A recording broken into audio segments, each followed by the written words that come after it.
Podcast. It's okay. Hi, I'm Dan Small, host of Outdoor Wisconsin, and I listen to Where to Hunt. It's okay.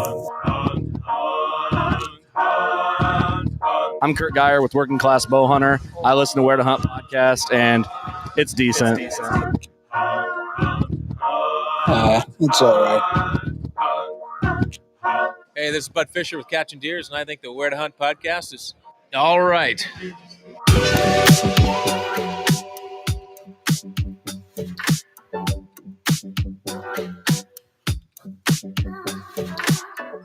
Hey, what's up, everybody? Welcome to the Where to Hunt podcast, the podcast that connects public land hunting enthusiasts.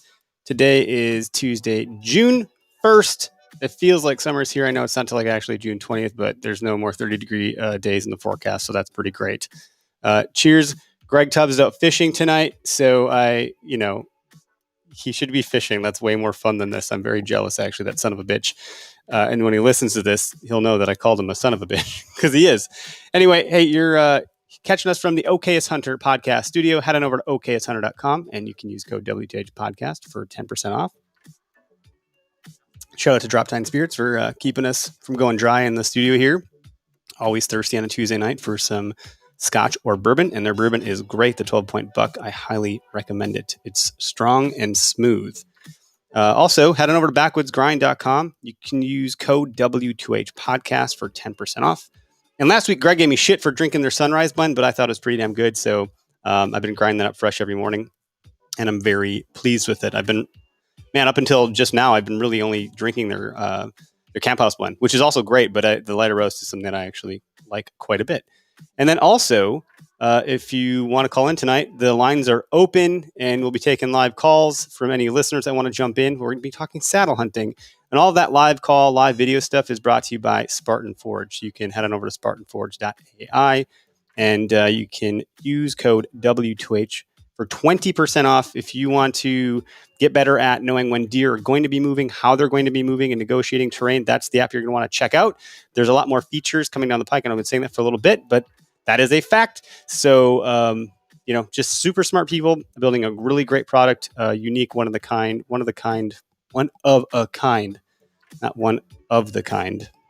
It's none of the kind that are out there. It's totally unique in its own ballpark. So, but I do have one caller on the line already, so we're just going to dive into it. Since I don't have Greg here to bullshit with me, let's go ahead and bring on our first caller. We got Anthony Heller here joining us today. What's up, dude? What's up, Eric? How's it going, man? Well, it's good. I'm happy that you agreed to jump in here with me because we had a guest that had some other plans. So I wanted to talk saddle hunting, man, because I'm about to make a buying decision. And I'm wondering, well, are the people making a buying decision? What do we got?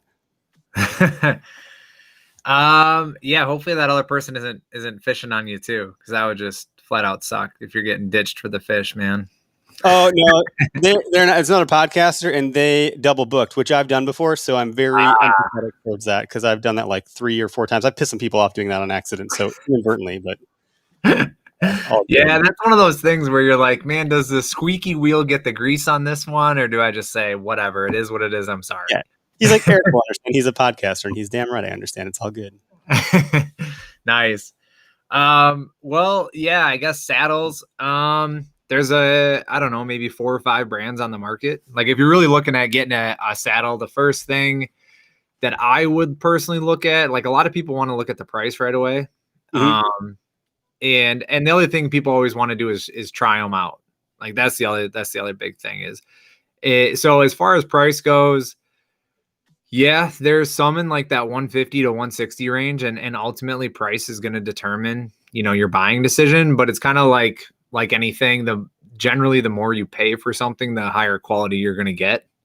Right. Okay. I mean, it's the same all the way around. So I think they range from like, 160 to 250 or something in that range.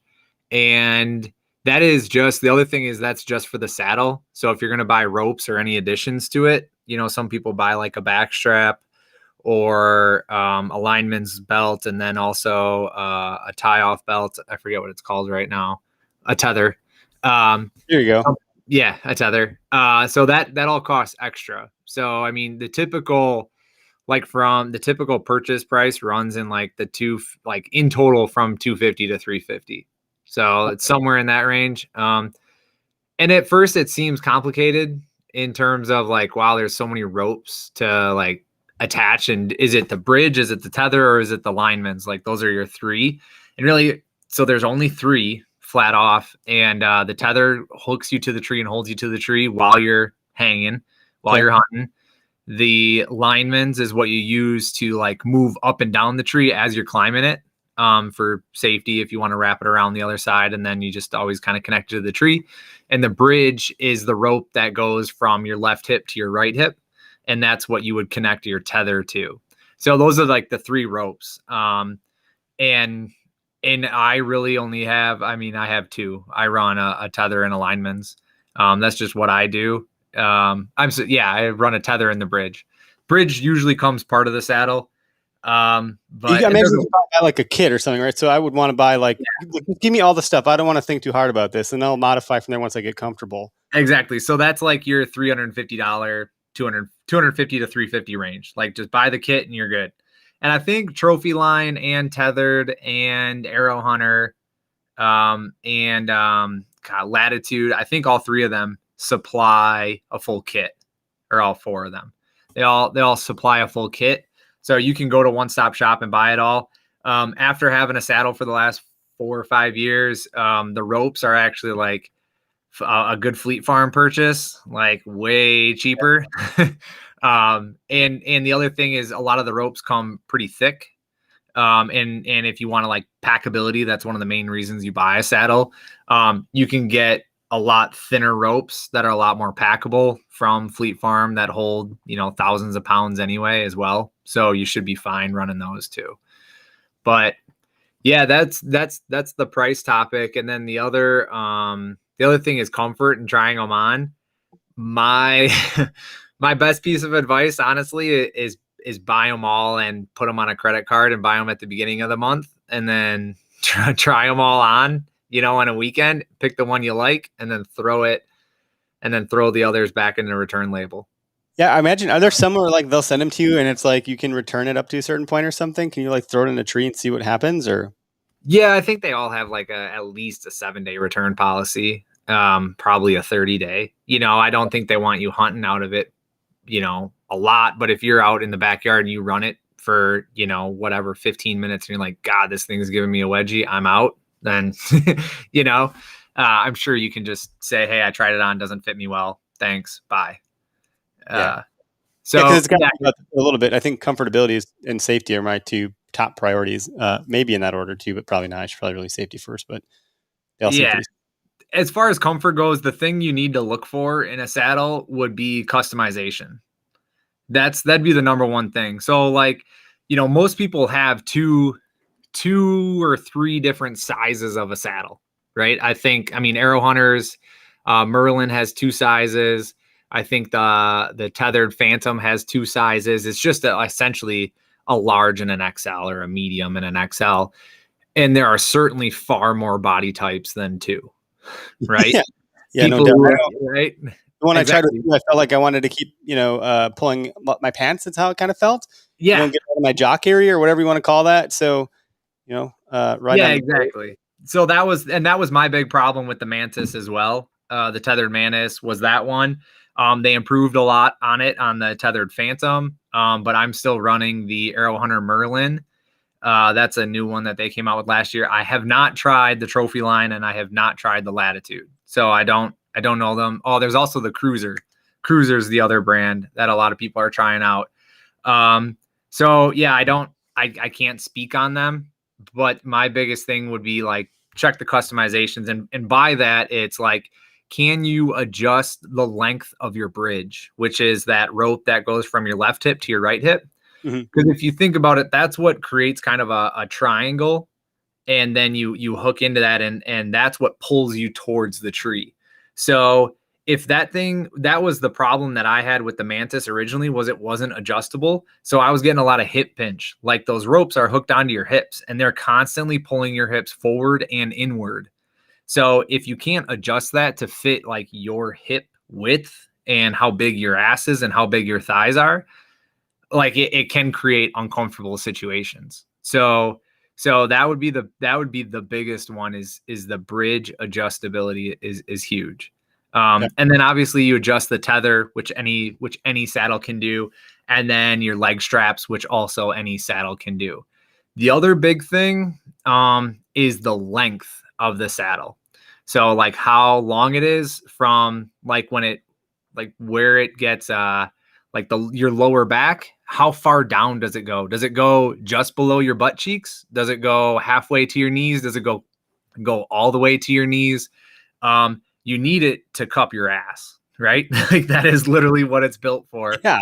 So if you don't have a long enough saddle, it's not going to cup your ass. It's like it's like a girl with double D's trying to wear an A cup. Like it's not going to work, right? It's just tight. It's uncomfortable. So that's the best way I could explain it. You need it to fit your butt. And the longer it is, saddle hunting world, no one wants to see that shit. So yeah. Right. Exactly. So that's the best way I can explain it in terms of comfort. So when you're looking at them, go ahead and just see like, hey, can I adjust the bridge? That's usually the biggest sticking point for me. Can I adjust the bridge? And then what about the leg straps? What about the length? And just take a look at all those specs. And the best thing I can say again is if you can try them out somewhere, that'd be awesome. Go ahead and do it. But otherwise, like you're going to have to buy them and then return them. And the other big thing is like shipping times, man. Like those things are not coming tomorrow. That's kind of like, oh, we should probably talk about this like right now. I'm sure we want to talk about it in season, which is great, but I don't. Supply chains are still dicked up, which is nobody's fault necessarily. So like those companies are doing the best they can in some cases, but also supply, or I mean, like demand is way up. So it's going to take a hot minute for them to fulfill your order, potentially, depending on who you go with. I'm assuming like it's going to not be here tomorrow, like you said. So you're going to want to try this thing out with enough time to maybe get a different one if that's not going to be the one for you. If you're interested in saddle hunting this fall, you need to buy in like the next week or two. Yep. Like flat out, like make a decision, buy, you can always return it. But if you don't get your order in now, it's going to come August or the end of July and you're going to order, you ain't going to get it till October or November, if that. So, yeah. So certainly do that. Everybody that's like pondering like I am, get out your wallet or start talking to your wife now because you're going to need to it's pretty soon. I mean, it's the first of the month. Like make the 2 or 3 buys, pick your top 2 and buy them right now and then return one of them. And the other nice thing is like those things hold their value. Shit, you could probably make money if you bought them now and then sold them in September. Like, hey, I got one, throw it up on Facebook Marketplace for $10 extra tomorrow, right? Yeah, exactly. Like people will probably buy it, man. That's a really good point. Rock on, dude. Well, we're right at 6:15. The next caller just jumped in the studio here. So like you promised your wife, this will be the first time you'll be like, oh my God, I'm actually done on time. Right. Podcasts never work out like that. You just keep going. That's true. All right, buddy. Thanks for the input. That's good stuff. Yeah.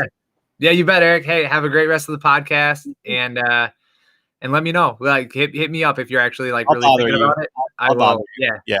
I'll fill you in. And anybody else too, by the way, reach out to Anthony if you got questions. Yeah, you can. Shameless plug at Deervane. So DERVANE. Boom. Sweet, dude. Have a good night. All right. Thanks, Eric. See you, bud. Bye. Taylor, what's going on, man? What's up, man? Can you hear me? I can hear you. Darn, it looks like I got the camera a little bit off. So let's see if I can fix that for you and make you the center stage. If we do this, there you go. Maybe I can move myself somewhere else. Nope, that's not working. Oh boy. How's it going, man? Thanks for chiming in here with us. We're talking about saddle hunting. You've been hunting on a saddle since like 2008. 08, yeah, man. I'm one of the OG saddle hunters. It's been a long time. Absolute blast. I mean, I hunt in the suburbs of Washington, D.C., and part of what I do, I have right now within a 15-minute drive from my house, like well over 1,000 trees that I could go climb and hunt.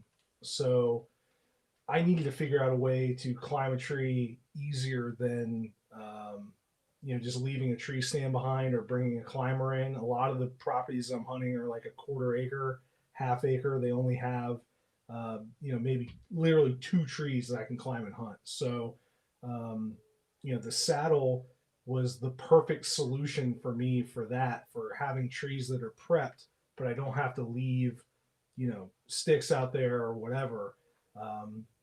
So absolute best solution. And I just fell in love with saddle hunting. So it's great. Do you know? Great. Yeah. How many different ones have you tried out before you landed on what you're on, and what are you rocking these days? So I've tried all of them.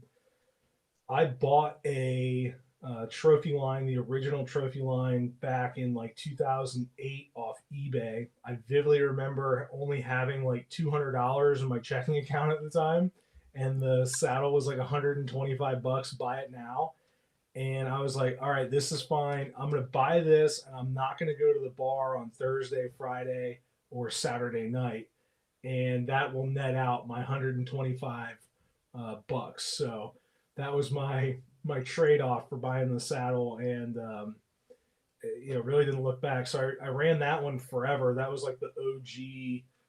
It looked like a ATV cover. It was huge.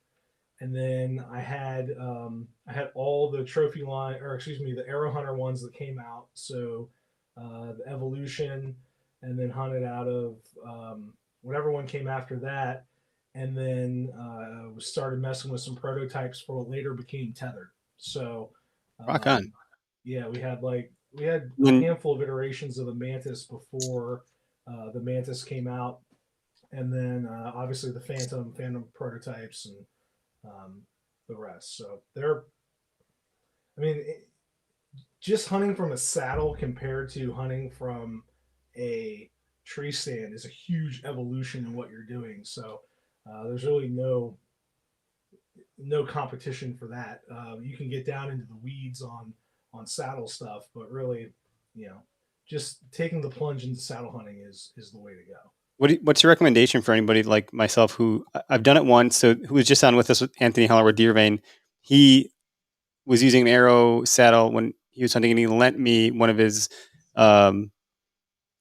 tethered models. I forget which model it was. It was the former model, not the newer one at the time. It was about two seasons ago. And I enjoyed the experience a ton. I think there were some things we desired with that one because, like he said, it wasn't cupping my ass enough.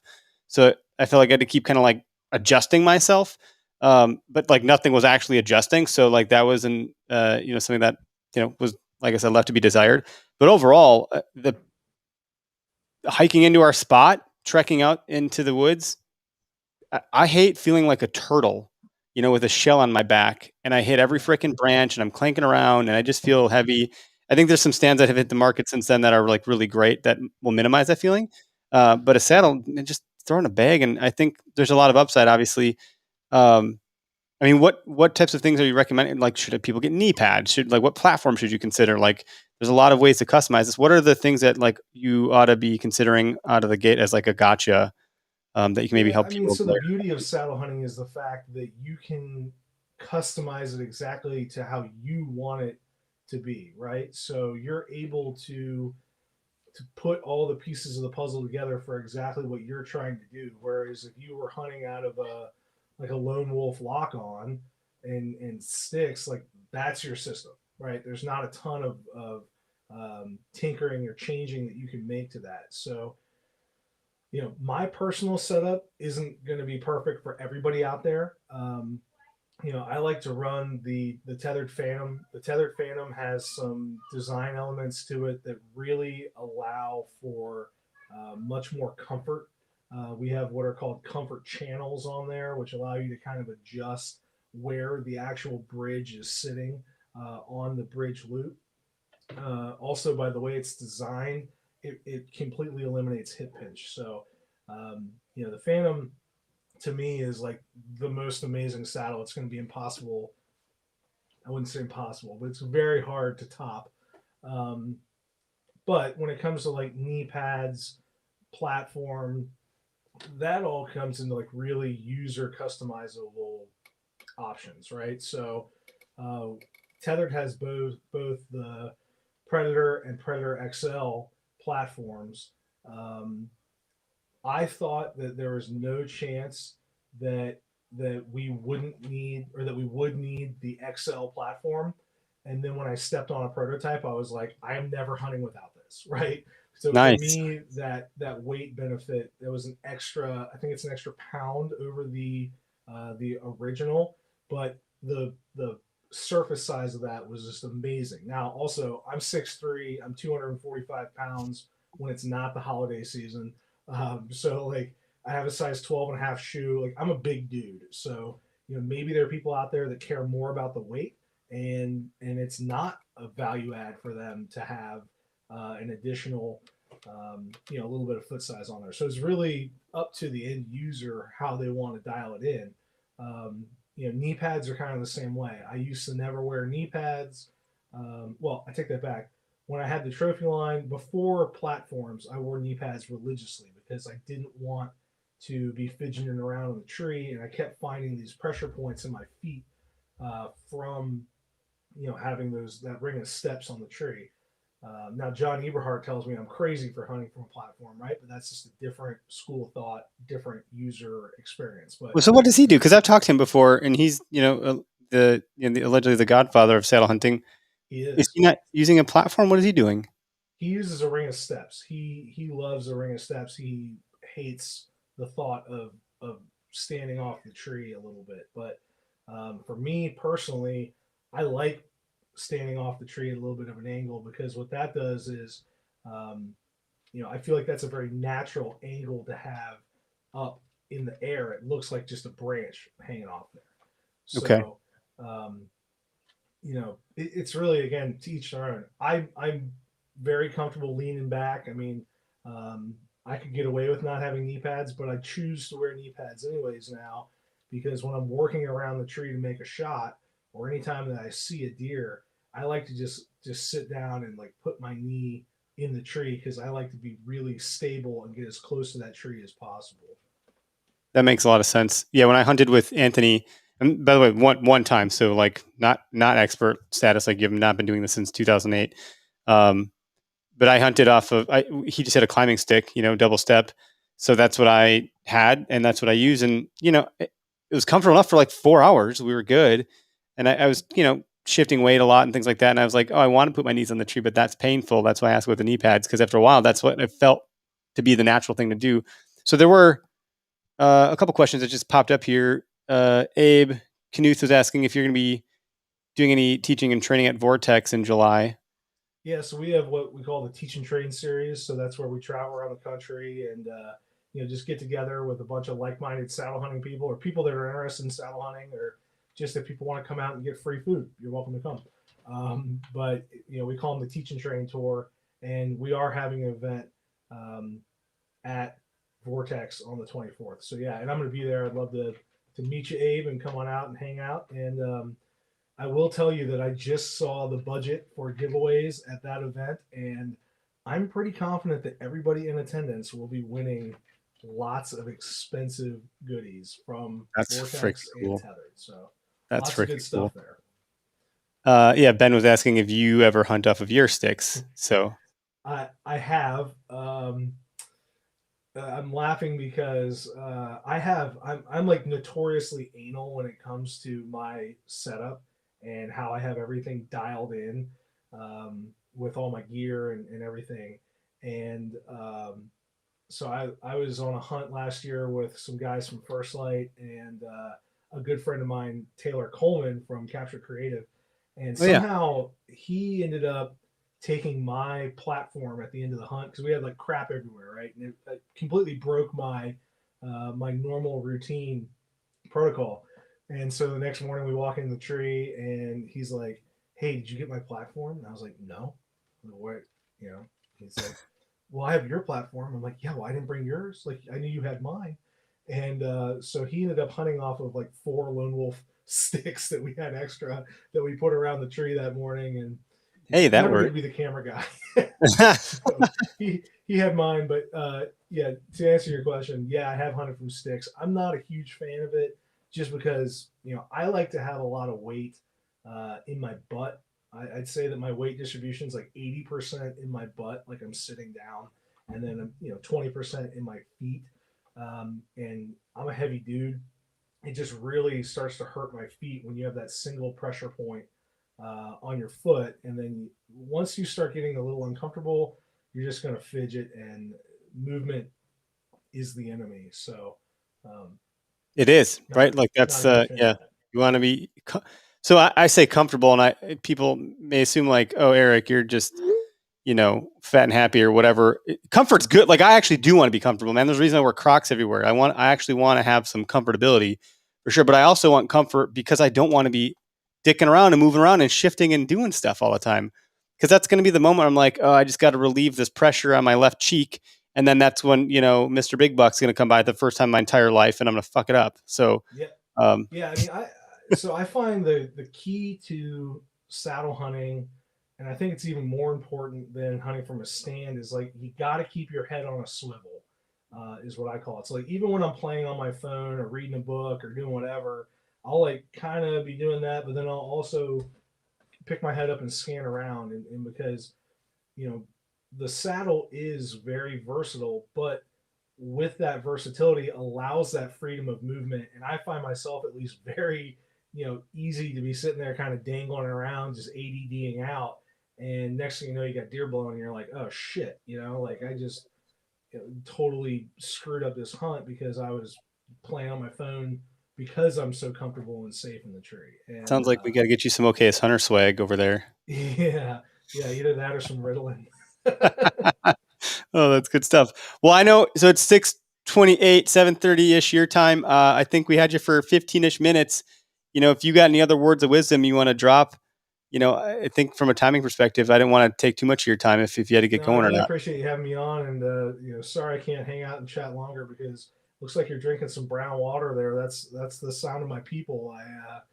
I like that very much. So I'm gonna have to come back on and join you sometime. We'll get into a bottle and we'll start telling stories. But Sounds good, man. Yeah, yeah, if you're no, in if you're heading to Vortex in July, hit us up. We're right in between Madison and Milwaukee in Wisconsin, so we'd love to have you in studio. We're building a new studio, so I don't know if that one will be done by then. Probably not. But it'd be a fun stop. We could drink some brown water together for sure. well, I'm in. Anytime there's brown water, I'm in, and we'll be at Vortex on the 24th, and then we'll be in somewhere near the Twin Cities on the 25th. So Sweet. Well, love to have you guys I'll out hit you and up get offline going here, and on. we'll see if we can coordinate anything. All right, sounds good, man. We'd love to have you on, and thanks again for having me on. If anybody has any questions or anything, just feel free to shoot me a DM on Instagram. I respond to everybody, so let me know. What's the main handle? You got a couple things going on over there. Where should people? Yeah, Where you should can hit me up directly at Urban Bowman, and then I put all the stuff on YouTube under Hunt Urban, and I have a podcast with my empty chair over here is normally filled with my co-host Billy, who's got more stories than I do, surprisingly. So somewhere Good stuff. between his stories and mine, there's the truth is somewhere in there. So Love it, man. yeah, we'd love to have anybody hit us up if you got questions. Cool. Thanks for joining us, man. Have a great night, Taylor. Thanks for having me on, bud. Bye. Mr. Norwood. And I'm going to bring on Greg here too, because he's out fishing like a son of a bitch. What you fishing for, man? Greg, you're muted. Famous last words. And I didn't mute you. He's got shit cells. Can you hear us now, Greg? Can you hear us? No, we can't hear you. I'm going to kick you off. All right, love you, buddy. No, yeah, all right. He's done for. What's he fishing for? Y'all walleye fishing now? I don't know what he's fishing for. I think he's just taking his. I thought he was just gonna take his boat out because he just got a whole bunch of new parts for it and he got it all fixed up. So he's trying to get it tested before the weekend. Because I'm assuming he's gonna go to like Michigan, which is like our miniature ocean, to do some. Yeah, based on his little pole that I see there, he's probably just fishing for panfish. 10-4. See, we call them bait fish down here. Y'all call them panfish. Yeah, you put him in a pan, man. That's how it works. But I guess you use them for bait for the bigger ones. How it works. And dude, if you ever make me follow Taylor on a podcast, I mean, I don't know if you know that dude has literally killed more deer than EHD. Yeah. It's ridiculous. I've watched a lot of his videos. He actually helped me a lot through those videos when I first got into saddle hunting about setups and stuff like that. So No shit. Well, there you go. I should have brought you on. Had some overlap there, but he had a time crunch, so I wanted to keep things moving. for his sake. No worries. But you got the floor. I don't have anybody lined up after you unless the phone rings. And so far, I got no callers in queue with the phone number there. So we'll chat. So, like, what did you learn from him? Like, what questions were you having early on? Because you've been at it for a little bit now. Yeah, I've been at it, for a while. When the Manus first came out, I bought one when they first came out, and so I've been in them since then. I don't know how long that is now. I think I've killed like 5 or 6 of the bucks that are on my wall off of a saddle. So I took to it really well. The thing that I really, found kind of hard to manage was all the gear. When you're saddle hunting, you have tons of gear that goes along with it. You got to have your pack, all your ropes and things like that. It was, making sure that I got all that stuff up the tree, then in a place where it didn't get in my way when I was on top of the tree, and that I could move around the tree. And then what accessories you actually need. Like, somebody mentioned knee pads. I mean, you got to have knee pads. I think, when you're talking about, you getting like those rollerblade knee pads you had when you were a kid, or what are you getting there? Like some tradesman knee pads when you're doing carpentry work on the floor? What are you getting there that's going to not make noise? I went with, because I'm a cheap ass, I went with the carpentry ones. But a lot of guys are using, like, Amazon has like the paintball version of the Aztec ATYEX. I speak really bad English. I don't even know how to say that, but like the tactical knee pads, a lot of folks are running those. I think the biggest thing with the carpentry ones is if your knee pad's too slick, it'll slide on the tree, especially a soft bark tree. And I like the carpentry ones because they've got like a little bit of rubber on the front that kind of helps you from slipping. Because a lot of times, I think there's 2 schools of saddle hunting. You've got your standers and your sitters. I'm a stander. I like to lean back in my saddle all the way and just kind of, sit back and like lean back. And I'm not sitting down. You said he's a sitter. You said all that weight's in his ass, which is exactly. That's how else do you say it, And I suffer from having no ass at all. So, us little guys, I have to put suspenders on my saddle because of all my ropes. I went with, you can run the gamut on what you want to do for getting up the tree, down the tree, and everything. The biggest thing that I was finding trouble with was getting down the tree quickly, because I'm trying to get down, get out, get back to the house. The wife's not mad, things like that. So I went with a rappelling setup now. So now I rappel out of the tree, have all my stuff down there, and I'm out in 15 minutes tops, once I get everything rolled up. But that's after doing everything else that goes along with it. But I've got buddies, they're sitters. They like to sit. They like to sit the entire time that they're there. So they don't ever, lean back, sometimes when they're shifting their weight, so on and so forth. But but when a deer comes in, I do sit. I lean down into it, put my knee in the tree, and use the tree to block the deer's point of view.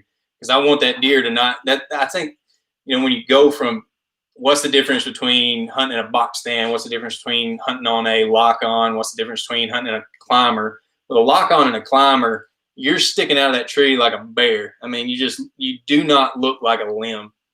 And with a saddle, I think if the deer's coming in front of you, you've got the tree to block you. If the deer's coming from behind you, you're silhouetted against the tree. But if he's coming from the side and you're worried about getting skied, which is a big issue here, especially when the leaves fall, then, when you're kind of leaned back or sitting there, you look, I'd say, more like a limb.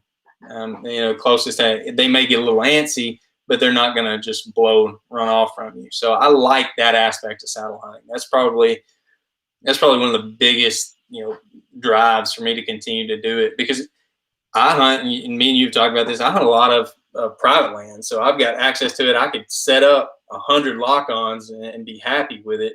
But I just don't like, especially when the leaves fall out of the trees, you're just, even if you're 25 feet up, you're sticking off the end of that thing. And if they're coming from any side way, they can see your ass. Yeah, you're silhouetted, which is also like a whole topic of like tree selection. Like try to find a tree that's not going to silhouette you in an angle. But it sounds like with a saddle, that's less of a concern because you can use the tree to hide you, because you can just move around. So what are you using for a platform? Are you using sticks, a platform, branches? What do you got going on for that? So I use a platform. I think you have to have one, because I started, I think some people asked if they just use the sticks. I use again, trying to do it cheap. I try to use the sticks, and I had those Wild Edge, the ones that you have to kind of bolt down, and I'd put 2 of them up there. Eventually, especially if you sit as long as I do, because I do all day sits, and I'll sit for 6 hours in the morning, take a break, and then go right back. Your feet get so beat down with that, like the center, like the middle of your foot will just be in agony by the end of that hunt, especially 2 days in, a weekend hunt. And especially if you're walking a good distance to get to your stand. So you have to have a platform. And I use the Tethers platform. I've used both the XL that he was talking about, which I like, the extra pound you don't feel. But I've got just the regular, their regular platform. Love it. It's easy to cam down. And then, for private land, to kind of avoid one of the pitfalls of saddle hunting, because if anybody tells you that saddle hunting's faster, it's not. I mean, it's if you want to go fast up a tree, you get a climber. If you want to, you have to kind of think through the way you're going up it. Whether you're doing sticks, now I've transitioned to using climbing spurs. So I spur that bad boy till he bucks and get up to the top. You have like one of those like lineman shoes or what? Yeah, that's it. Climbing spurs, lineman boots. I've heard them called a lot of different things. And, you got to check. Go ahead. A different pair of shoes in with you or what? So I'll wear my shoes in, and I put my gaffs on my pack. So before I was using sticks. So I would, I let me back up on there. I do 2 different things, 2 different versions of it. If I know I can use tree gaffs, like I've talked to the game wardens in an area, they're okay with it, whatever, a federal game warden or our regular state game wardens here, if they're okay with it, I'm using those because it's fast, and then I'm rappelling down, so I'm not using them to come down, which is where you can really mess up with the lineman's boots. But I wear my regular boots in, I get to the tree, take my stuff out, strap my stuff, my gaffs on, hook up my tether, and I'm up.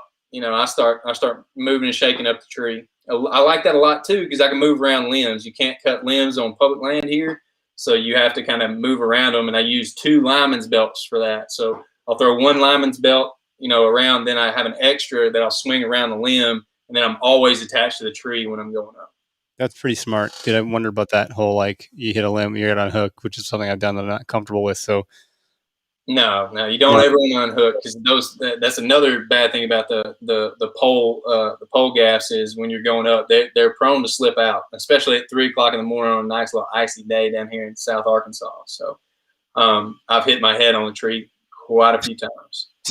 But and then I one stick it beyond that, again, because I'm rappelling down. I don't, one of the things that took so much time coming down was taking each stick off individually. So now I take 1 stick, I set it up as high as I can.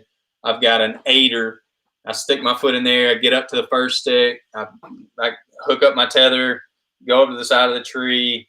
Then I move my stick up, and I can usually get about 4 moves till I'm at 20 feet. And then I set up my platform with my stick right beside my platform. So then I've got a little bit of extra room to move around the tree. So I've got, the stick here, I'm backwards on this camera, and then my platform here. So I can move almost, 180 degrees around the tree to get a shot if I have to do an offhand shot or behind me or so on and so forth. So you got your stick as your backup that you can step to.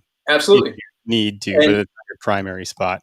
Super light. I think most people that are drawn to saddle hunting are drawn to saddle hunting because of it's so mobile. And like you said, you're not a turtle with those climbing stands. I can't tell you how many times I'd step over a log, the back of it would catch, and I'd fall or something of that nature. And then you have a pack on top of your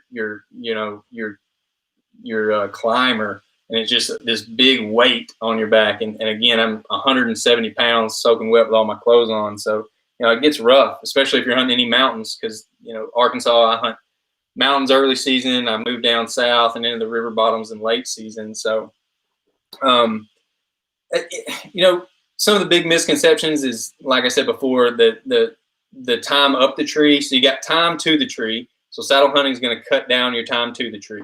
You're going to get there faster because you're lighter.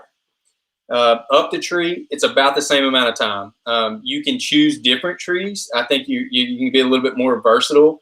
Here, you're either on a pine tree or you're on an oak tree. Of course, I bet that's about everywhere. But, for the first 15, 20 feet, you don't have a limb, but after 20 feet, you're going to have a couple, maybe a big limb, a few small ones, so on and so forth. So getting around those, you got to think about that. And I think that's harder with a lock on, worrying about limbs and you having to get it level and everything. And then down the tree, if you're using 4 steps, it takes just as long to get down the tree with a lock on as it does with a saddle. But then you got comfort. I think that a saddle is way more comfortable than a lock on.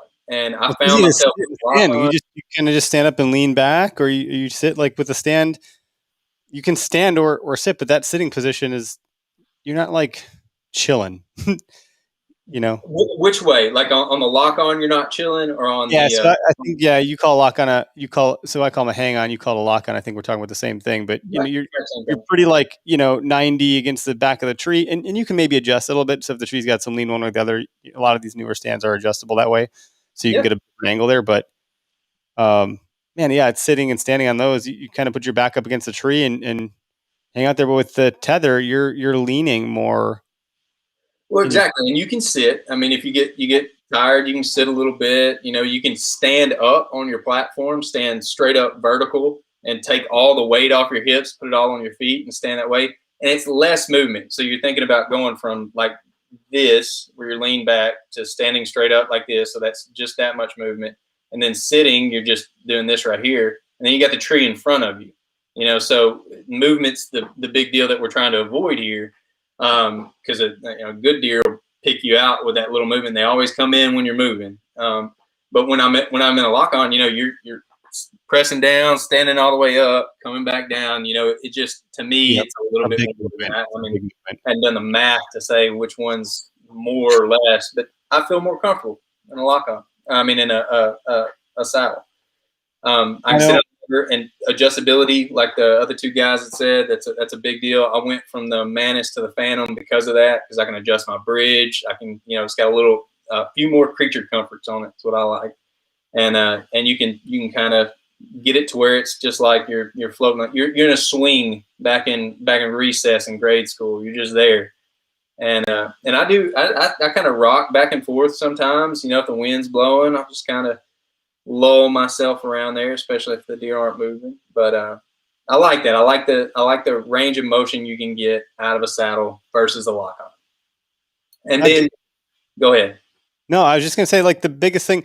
So I'm getting all like takeaways from each of you so far, and my takeaway from what you're talking about so far is like having 2 spots on the tree that you can shoot from with a hang on. You're not getting out as much. It's gonna be really hard to turn yourself around that tree from that one position, depending on why the tree is, versus having you using your stick, that if you need to swing around the other side, you can.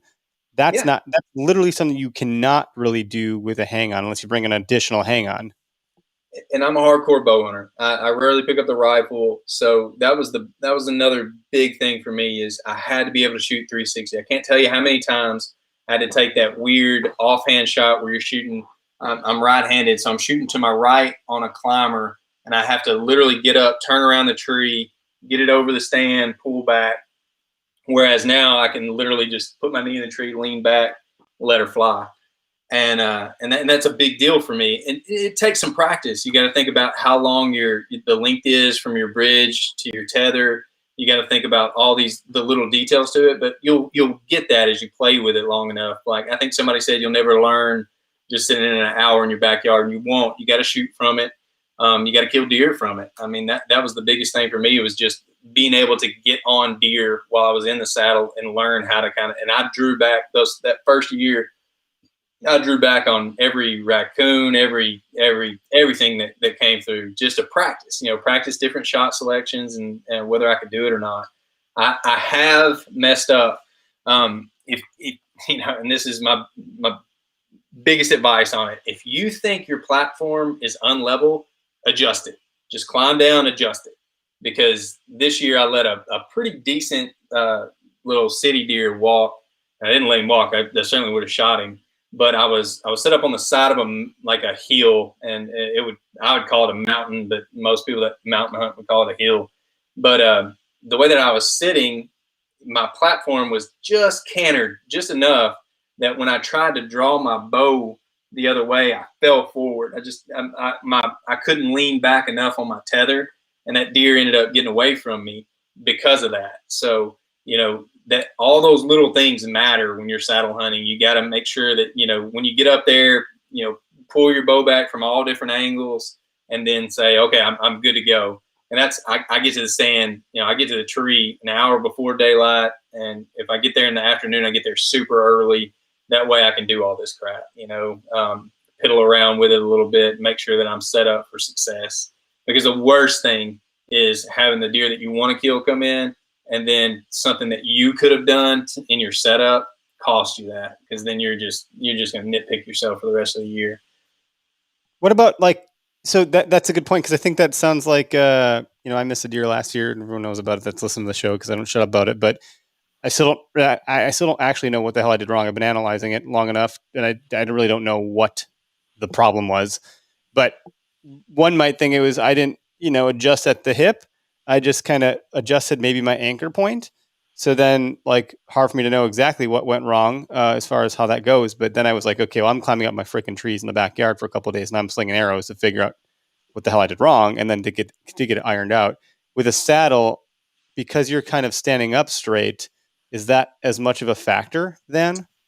I would say it's not. I find it really easy to find my natural anchor point for most all of my shots. There's always going to be the case where you got to kind of lean, or you have to adjust, if you have to adjust your tether down a little bit. I think I was watching the Hunt in Public, and Greg, he had to lengthen his tether out to shoot at a buck in Nebraska. And I've had to do that before, where I had to get a little bit extra range because they were out a little bit further. But and I hate to plug, a product here, and it's not my product, but that Bomar nose button has changed my anchor point, because before I always wear a face mask. So I've got a face mask over here, and I got this big old nose, man. So it's great to just be able to put that thing right on the edge of my nose, and I know every time I've got a consistent anchor point, because that was always a big issue for me, man, especially on climbers and stuff like that, is that I wouldn't get in a consistent anchor point, and I was hitting either a little high, a little low. And when I'm on the ground, I'm lights out, and it's just like, what's happening here? So when you that little adjustment that you did on your anchor point could have cost you inches, and it's a game of inches. Oh, it certainly was, man. It went right over his back, and I was like, what? Everything was dialed in, the range, everything was good, man. And so who knows? I'm assuming that's what had happened, because nothing else makes any damn sense. Because I'm on the money, but yeah. Hey, I've missed a deer. I guess what, 2 years ago. It's probably not one I should have been shooting at, but hey, I was bored. I took your line a long time ago. Whatever gets your piss hot. Yeah, there you go. They taste good. The deer was right under me, and I've taken that shot a number of times, and I know you got to aim a little bit lower than usual. I guess that's my biggest, kryptonite really is. I like to aim right where I want to hit the deer. So if I have to aim low because the deer is right under me, I feel like that's where I'm going to hit. So I aim right for behind the shoulder, and ended up shooting right beside the deer, and I was like, well, I'm stupid. I know better than this. You are pretty stupid. You do know better. No, I'm just kidding. Dude, we got another caller hanging out. I'm going to bring him on with us if that's cool. It's Levi Carey. He's out of Wyoming, good buddy of ours. He runs the Pull and Feathers podcast. Levi, you're live on the phone call. Thanks for ringing the hotline there. Can you hear us okay? Yeah, I got you guys just fine. For some reason, my phone wouldn't support the restream, so sorry you guys didn't get a look at my ugly mug. What the hell are you using, man? What kind of phone? You got a BlackBerry or something out there in freaking Wyoming? I got a regular old iPhone, like a decent iPhone. I don't know what the heck, man. But you just got to say yes to all that bullshit it tells you. That's all. Yeah. So you don't hunt out of a saddle at all. You're just hunting ridge tops, killing big game. I do hunt out of a saddle, but it's a horse saddle. Oh, there we go. That's what I'm doing. I'm happening to strap my bow on my backpack, ride my horse up ridges, do all sorts of stuff, and then we spot our game, and it's bail off the horses and bail off the saddle, and head that way. So you're not doing the old school Native American shooting buffalo off the horseback kind of scenario? Yo, Jeremiah Johnson. I'm not that good. What's that movie with Kevin Costner that I can't think of the damn name of? Dances with Wolves, man. What's it called again? Dances with Wolves. Dances with Wolves. Oh yeah, that's a good one. Won Academy Award for best movie ever made. Classic. And then Avatar stole the idea, right? It is. Sons of bitches. Yep. So, we're getting ready to see what I draw for elk and deer and stuff over here in Wyoming. So those draw results come out June 17th. Are they going to open that up to outside folks like us here in Wisconsin and Arkansas, or what? Do you know what's going on with that? Yeah, I mean, I don't know when the non-resident draw results come out, but I mean, you guys are always kind of welcome. But the way that everything is, you almost have to build up points even to get an over-the-counter tag. That's what I was thinking. How that is that way. So yeah, you got to just keep plugging away. I hear that for everything, and I just keep not doing anything. I should be ashamed of myself. Actually, I have all these wants and desires, so I can't just show up anywhere. I'm pretty last minute with my approach to things. So on y'all's elk draw, I'm so sorry for interrupting, but on y'all's elk draw, so you put in, do you do it through your licensing app or whatever? Because I just did it here in Arkansas, and I've done it every year. We pay $5, and then they have the homecoming queen pull names out of a hat, and nobody in Arkansas ever gets picked for our elk here. But I mean, is that how they do it there for residents? Yeah. Resident, you pick your area, is what we call them instead of units. I don't know why we're weird. But yeah, you pick out your area, put in for it your type of tag. So like a type 1 is like any elk rifle, and then the area that I'm putting in for is a type 9. So it's an any elk archery only.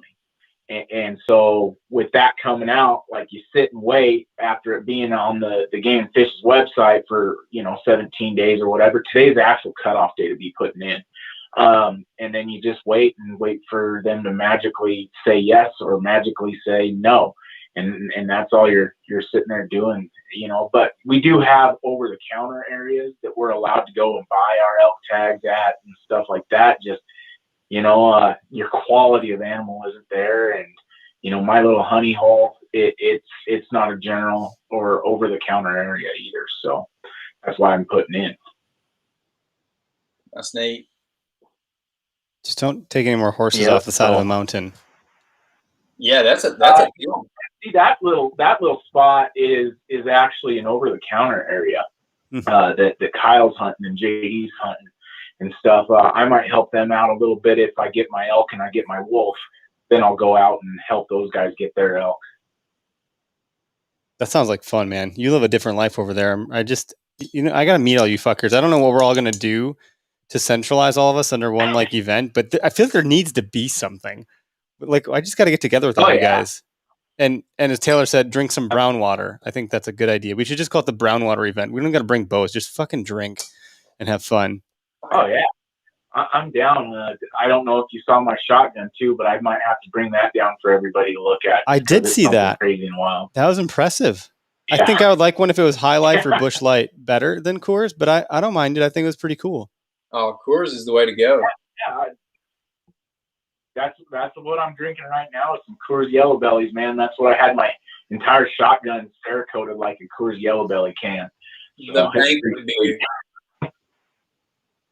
Yeah. We call them banquets down here in South Arkansas. What do you call them, Jared? We call them banquets. Banquets? Coors heavy. We call them banquets. Do you think we could rally together, get Drop Time to put on an event with us and for us? Hey, we'll just make sure you guys are all good to go there. There we go. As long as it's not tequila, because that stuff makes me want to punch babies, man. Oh. So I'm down for whiskey. As long as it doesn't make your clothes fall off. I've seen that video before too. So the whole Speedo thing you're rocking with that duck hunting stuff. No, this is good. You saw that video. Huh? Yeah, it's pretty awkward. Yeah, we got to bring that one up. I might have blushed a little bit. You got to bring that one up. I've watched every damn Disney movie about 1,000 times, and there's this freaking scene in Toy Story 2 where he's He's like, oh yeah, Woody did this and this and this and that for us, and Buzz is giving this big speech, and he's like, oh, you got to bring that up when we threw him off the truck. You got to bring that up, Eric, when I wore the Speedo. You're damn right. Yeah, that was my claim to infamy, I guess. Throw that up on the old TikTok. See how that goes. Oh man! Next time, do like one of those lingerie things. You just keep putting it on yourself until it like converts over, and boom, you're there. Now you're in a Speedo. It wasn't no Speedo; it was man thong. But yeah, you get the picture either way. Oh, man thong. Yep. We always got to get weird on the show. We didn't do it in the beginning, so we're bringing it up on the back end of the caboose of the show. After I've had a couple of these. Yeah, you're down in Arkansas, aren't you? Oh yeah. Good guess. Yeah, so you've heard all about waterfowl hunting and all that stuff. The video we're talking about was on Dive Bomb Industries page, and they did a calling contest, and I knew I didn't have a chance, so I got in a man thong and did a goose call routine. Awesome. There's a lot of thrusting. See, that's great. You went the other way. You went for the pageantry of it. I would duck hunt with a man wearing a Speedo. I'd do that. Yeah, but there's a man that's comfortable in his abilities to call a duck.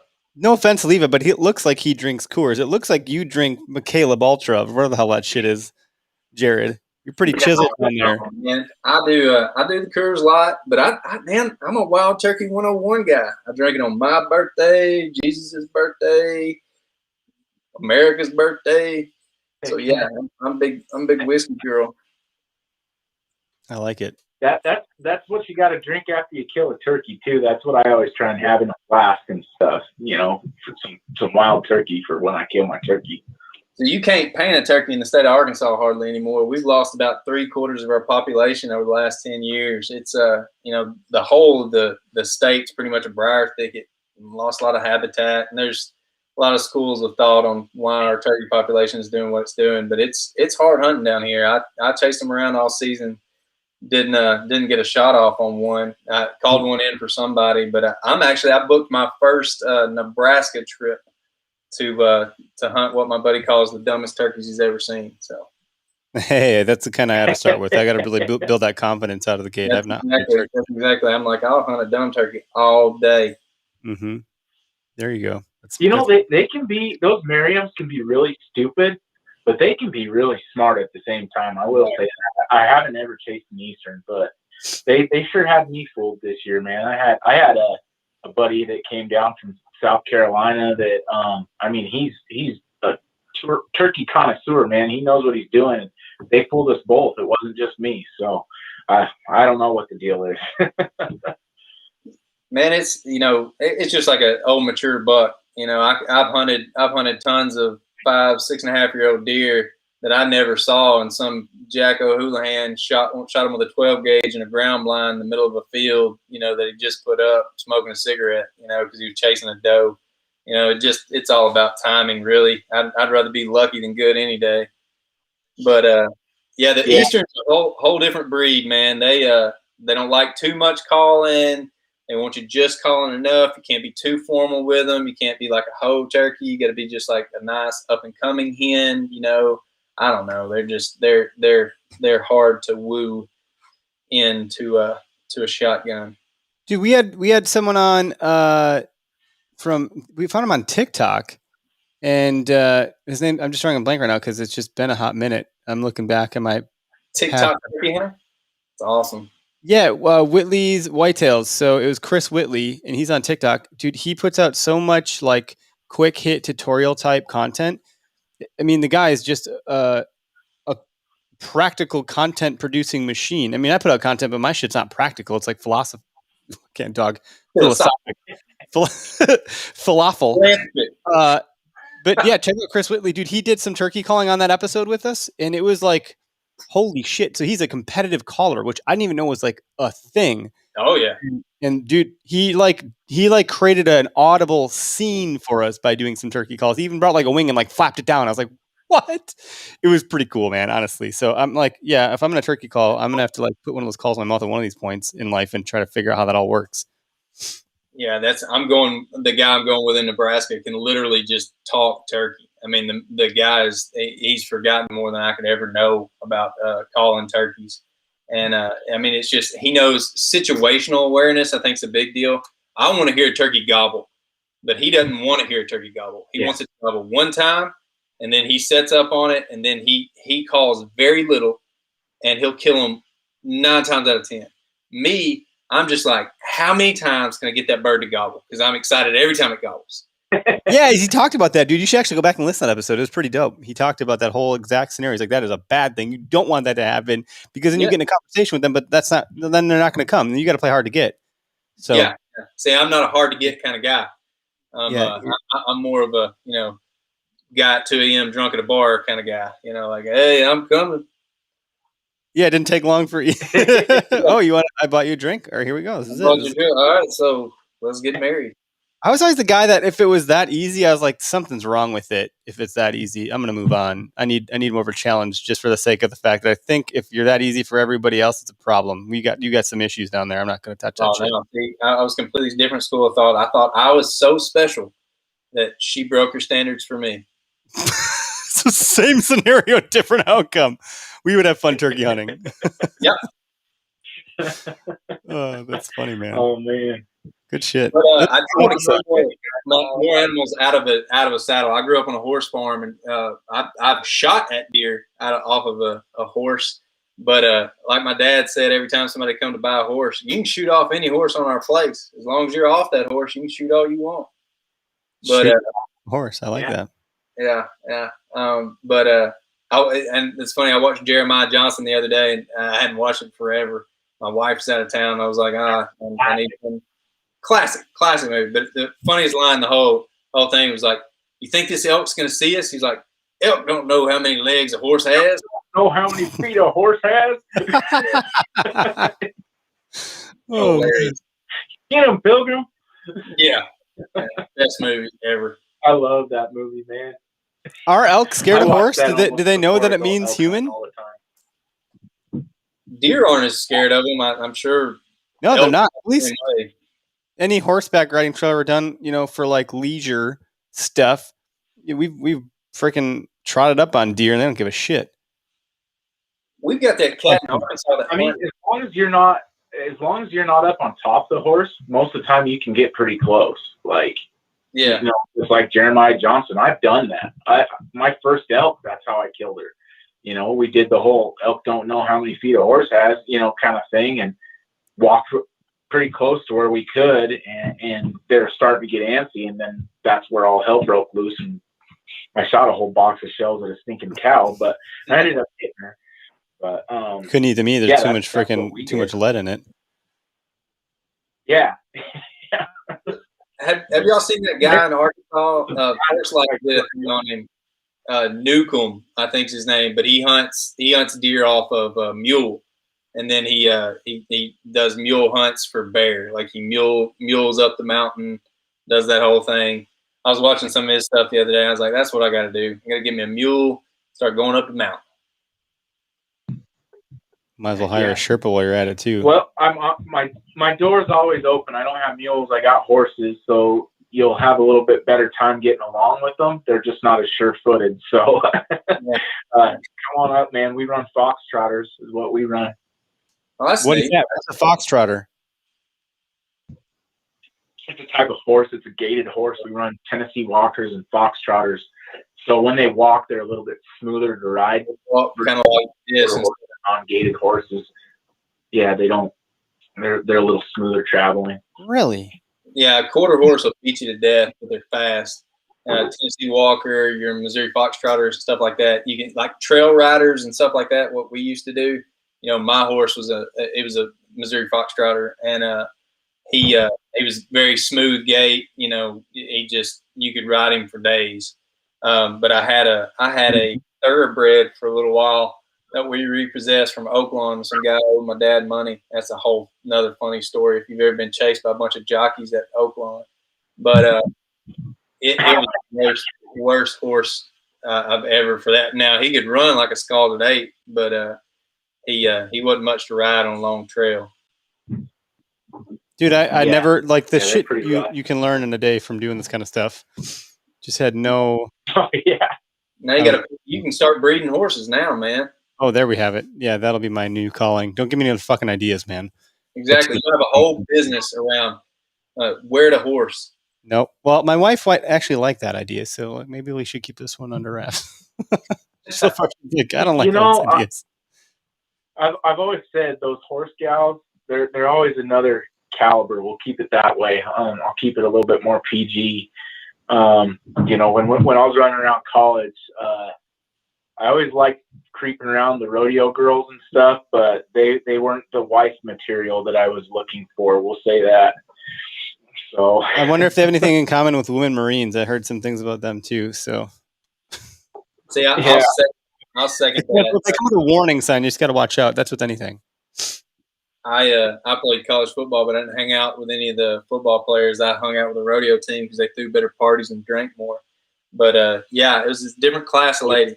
Different class of lady. My claim to fame that always scored big on the line was, "Hey girl, I can ride anything with hair. What are you doing tonight?"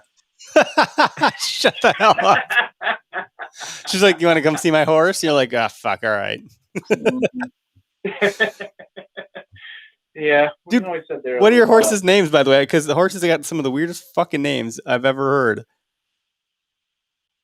So we've got Oreo, we've got Pickle, we've got Diego, we've got Bullet, Toby, and then one without any name yet. So you got a no-namer? You just call him No Name?